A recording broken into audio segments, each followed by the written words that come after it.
Hey UConn Nation, it's KK Arnold here. If you're looking for the latest UConn women's basketball content, go subscribe to Listen Up to Phil and Ryan. Go Huskies!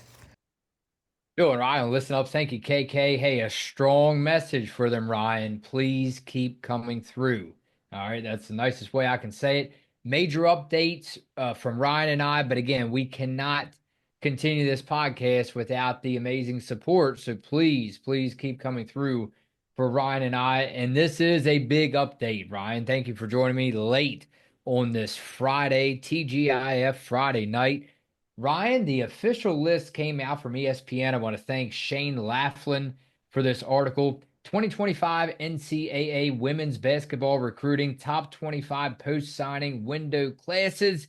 And guess where Ryan UConn ranks at number 5. So that's saying a lot. I couldn't wait for this 2024 season, Ryan. Now I can't wait for 2025. And I talked to you on the phone. You're like, whoa, slow down, Phil. We got this last ride for Paige Becker. So, I mean, it's a lot to look forward to, though, every year. It's like hard not to look to the future when it comes to these UConn women. So, Ryan, I'll go through this very quickly and I'll leave it off to you. UConn, Ryan, it's official. You told me they have 3 official players coming to UConn in 2025 in Kellis Fisher, Gandhi Malu Mamal, and Blanca Quinonez from Ecuador. Ryan, UConn's class, Ryan, they said that Fisher excels in the transition game. Malu Mamal is long and mobile with good hands. But what has me very interested, and I don't think we talked about her. You have to tell me. Ariema tapped into the international market. Let's read this for what might be the top commitment in this class in Quinonez, who would safely be a top 25 player in America. Whoa. Ryan, it goes to say she is an athletic slasher who is disruptive defensively and skilled enough to knock down perimeter shots. So without saying any more, I want to ask you, man, we have this whole season to get through. What do you think about next year? Well, I mean, I really don't think it's that much a surprise that UConn has another ranking in the top 5 for the next class of commits. Of course, I think we're always pretty lucky here at UConn to get some of the top players. I mean, even though they're not always in the top 5 or the top 10, UConn definitely always has at least a couple players in the top 100. And if not, of course, it always seems like Gino and these wonderful coaches and everybody behind the scenes for UConn always seems to find the perfect fit for the team, like we've seen before with Lou Lopez, and this year as well with Caitlin Chen. But yeah, I mean, we got 3 amazing players coming next year.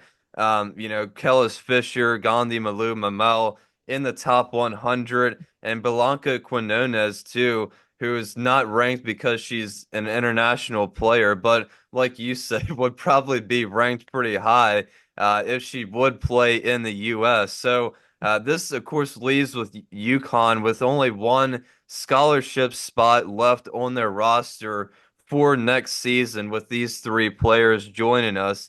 And of course, we're still waiting to see what Agat McKeer chooses to go, where she chooses to go. She's deciding between UConn and 4 other schools.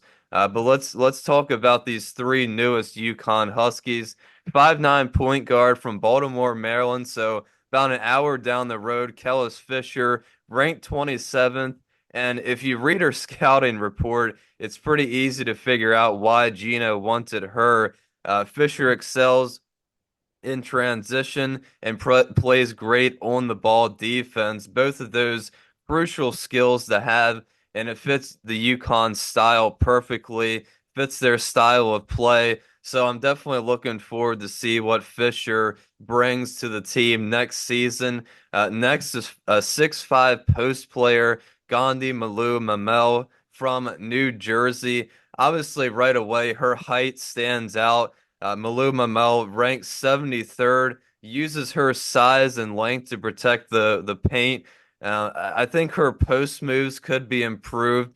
A spot of her game could be improved on, but I think she's pretty good on the offensive boards, which results in second chance opportunities. And of course, UConn can never have enough size down low, as we've learned in recent seasons. So we have obviously some very talented forwards and centers on the team right now, but Mamel will definitely be a nice addition for next year. And finally, Blanca Quinones, 6'1" wing player from Ecuador who currently plays for Italy. Like I said, she's not ranked, but like you said, according to ESPN, she could easily be in the top 25 in America. So I think she fits the title of a wing player very well, as she's athletic, can make drives to the basket, but can also knock down the outside shot. So I think Quinones, a very talented player, can probably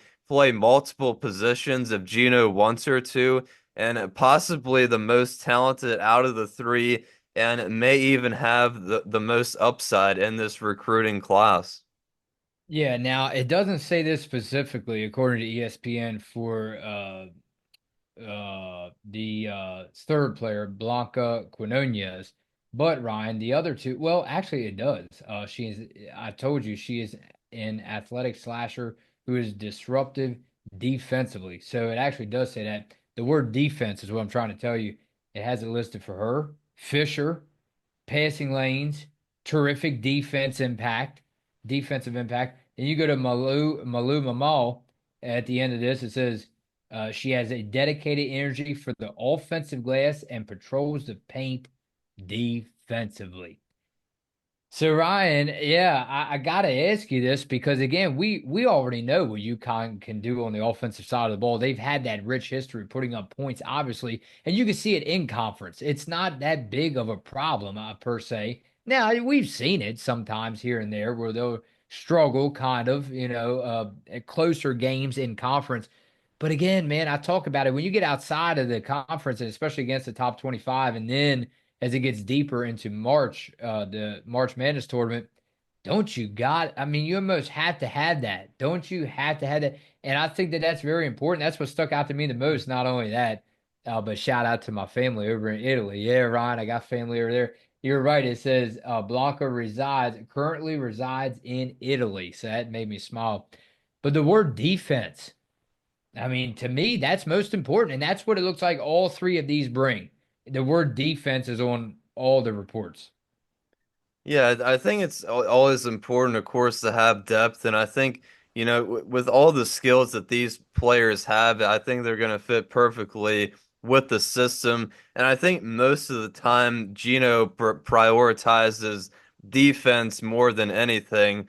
I think that's obviously what wins us most of these games. And obviously, UConn, very talented on offense, usually on all their teams. But I think for most of these games, their offense is always led by their defense and how they get into transition. And we talked about how Kellis Fisher thrives in the transition game. But yeah, I mean, I think defense is what sparks the UConn offense a lot of the time. So it's definitely good to always bring in players that have that defensive kind of mindset and mentality and put defense first and can also improve their games, hopefully all 4 of their years here at UConn. But I think it's great to have these three players with the kind of skill sets that are going to fit perfectly what UConn is looking for.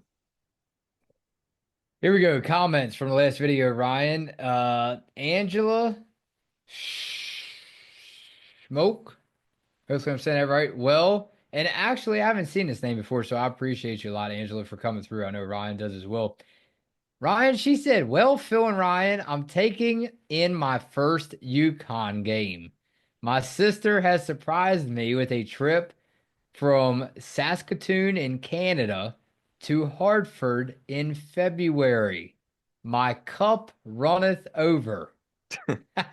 Ryan can tell you about all about that experience. Well, yeah, I mean, Uh, you definitely won't be disappointed, that's for sure. I mean, you can tell when you watch the games on your phone or TV or whatever, you can obviously tell the atmosphere is definitely uh, electric. But until you're there in person, it's totally different. It's always an electric environment. So yeah, I mean, you'll have a blast. It's always fun. The fans there are great. But yeah, it's so loud in there. The atmosphere is always electric for all the home games. Angela, hopefully you catch this video as well. If you don't mind, tell us which game you're at so we can definitely give a shout out to you and definitely maybe even Ryan get her comment as far as the game recap. So maybe, I guess it's not, obviously, it's not the game against South Carolina. Let's go over to Jason D'Amico. Congrats to Gino and CD. The post game interview wigs by Paige, Sarah, and AZ were a nice touch. What was that, Ryan? Something about they ate. That's what it said. They ate. Couple of thoughts. I'm beginning to think Paige doesn't like playing in front of alumni. I still believe that KK Arnold should be starting instead of Caitlin Chen. Peace. Well, I think last year when some of the UConn alum were at one of the home games, UConn kind of started out slow in the same way they kind of did in this game, but luckily they eventually picked it up.